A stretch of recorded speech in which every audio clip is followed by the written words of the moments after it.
Chapter 3 is about energy balance, energy expenditure, जिसमें हम पढ़ेंगे अबाउट बीएमआर एंड टीईएफ। गाइस, जब भी आप मुझे फैट लॉस या मसल बिल्डिंग के कॉन्सेप्ट्स के बारे में बात करते हुए सुनोगे, आप नोटिस करोगे मैं अक्सर कुछ टर्म्स यूज करती हूँ, जैसे बीएमआर, टीईएफ, टीईए और टीडीईई।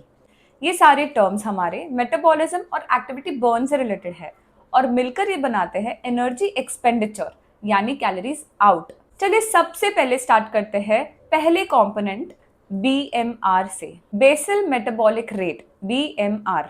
बेसल मेटाबॉलिक रेट वो अमाउंट ऑफ एनर्जी या कैलोरीज है जो आपके बॉडी को सिर्फ जिंदा रहने के लिए चाहिए होती है, यानी जब आप रेस्ट पर हो तब भी बॉडी कुछ बेसिक फंक्शंस परफॉर्म करती है। सोच के देखिए, अगर आप पूरा दिन सिर्फ सोफा पर लेटकर कुछ भी ना करें तब भी आपकी बॉडी कैलोरीज बर्न कर रही होती है, क्योंकि आपके बॉडी को एनर्जी चाहिए होती है हार्ट बीट करने के लिए, ब्रेन को एनर्जी देने के लिए, सांस लेने के लिए और बॉडी के इंटरनल एनवायरनमेंट को स्टेबल रखने के लिए, विच इज होम्योस्टेसिस। ये सब काम के लिए लगने वाली एनर्जी को ही हम बीएमआर कहते हैं। टिपिकली बीएमआर हमारे टोटल डेली एनर्जी एक्सपेंडिचर का 50 to 70% तक होता है। बीएमआर को रेस्टिंग मेटाबॉलिक रेट यानी आरएमआर भी कहा जाता है। दोनों टर्म्स का मीनिंग ऑलमोस्ट सेम ही है। Now there are few formulas to estimate BMR. आपका बीएमआर एस्टिमेट करने के लिए कुछ फेमस फॉर्मूलाज यूज किए जाते हैं। Let's look at the two most popular ones. Number 1 is Katz-Mikardal equation. BMR equals to 370 plus 9.79 into lean mass in pounds. Number 2 is Mifflin-Saint-Jeor equation. इसको men और women को calculate करने के लिए दो different formulas हैं.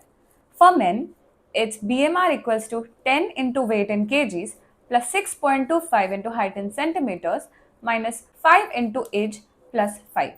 For women, BMR equals to 10 into weight in kgs plus 6.25 into height in centimeters minus 5 into age minus 161. अगर ये फॉर्मूलाज देखकर आपका सर चकरा रहा हो तो don't worry, you're not alone. I found a shortcut to make it very easy for you. बस एक सिंपल ट्रिक याद रखिए, आपका body weight in pounds into 10 is your approximate BMR. For example, अगर आपका बॉडी वेट 150 पाउंड्स है तो 150 into 10 equals to 1500 calories, ये आपका बीएमआर है। अगर आप अपना वेट किलोग्राम्स में जानते हैं तो सिंपली मल्टीप्लाई बाय 2.2, आप इससे पाउंड्स में निकाल सकते हैं। ऑफ कोर्स हर फॉर्मूला थोड़ा अलग अलग नंबर दे सकता है, लेकिन सच ये है आप एग्जैक्ट बीएमआर कभी कैलकुलेट नहीं कर सकते।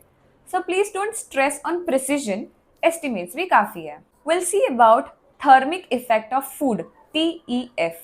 अब चलिए बात करते हैं एनर्जी एक्सपेंडिचर के सेकंड कंपोनेंट की, जिसे कहते हैं thermic effect of food. TEF का मतलब वो कैलोरीज जो आपकी बॉडी यूज करता है आपके फूड को डाइजेस्ट और प्रोसेस करने में। सिंपल वर्ड्स में, जब आप खाना खाते हो तो उस फूड को 1% आपके डाइजेशन में खर्च हो जाता है। एंड हर मैक्रोन्यूट्रिएंट का टीईएफ अलग होता है।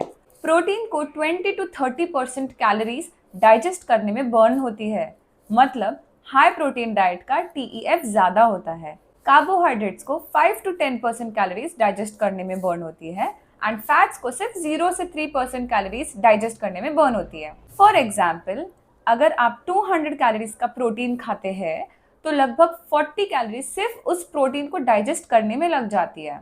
तो आप देख सकते हो, प्रोटीन डाइजेशन एक एनर्जी कंज्यूमिंग प्रोसेस होती है, इसीलिए हाई प्रोटीन डाइट्स मेटाबॉलिज्म को थोड़ा सा बूस्ट देती है। जनरली हम कह सकते हैं कि टीईएफ टोटल बीएमआर का अराउंड 10% होता है। तो अगर आपका बीएमआर 1500 कैलोरीज है तो आपका टीईएफ लगभग 150 कैलोरीज होगा, विच इज 10% ऑफ 1500। अब नेक्स्ट लेक्चर में हम बात करेंगे थर्मिक इफेक्ट ऑफ एक्टिविटी के बारे में, टीईए, यानी वो कैलोरीज जो आप मूवमेंट, वर्कआउट्स और फिजिकल एक्टिविटी के थ्रू बर्न करते हो।